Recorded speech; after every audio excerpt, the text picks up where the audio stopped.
Hey everybody, Amy here with the answer to this week's Trivia Tuesday question, which was, who was the last resident of Iolani Palace?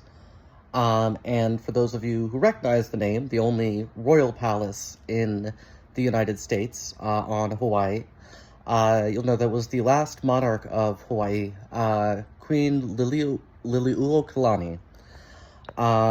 So yeah, this is one of those stories that is like, I think it's more well known now than it used to be, but certainly when I was growing up as a kid and learning about Hawaii, I did not learn this part.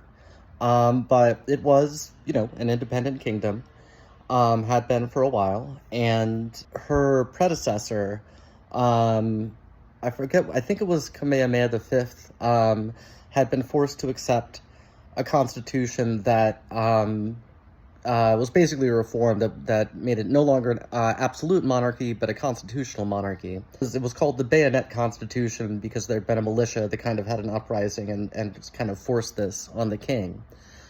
So Liliʻuokalani eventually decided that she wanted to try to go back to an absolute monarchy. This kind of coincided with some ongoing agitation from various people who were led by the Committee of Safety, which is a Orwellian kind of a name, who basically felt like, more or less, that since there were white people in Hawaii, white people should be in charge.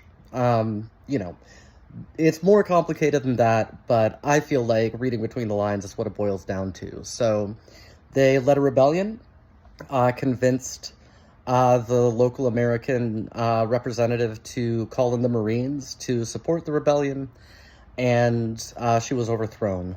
Later, some people attempted to counter-rebellion to place her back on the throne, and when it was put down, she was imprisoned.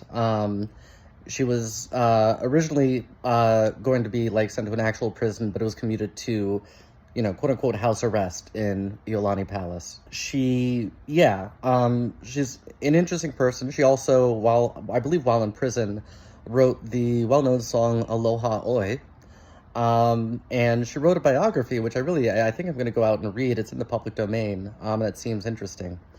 But anyway, yeah, that's the answer to this week's Trivia Tuesday. I'll be back with more. Bye.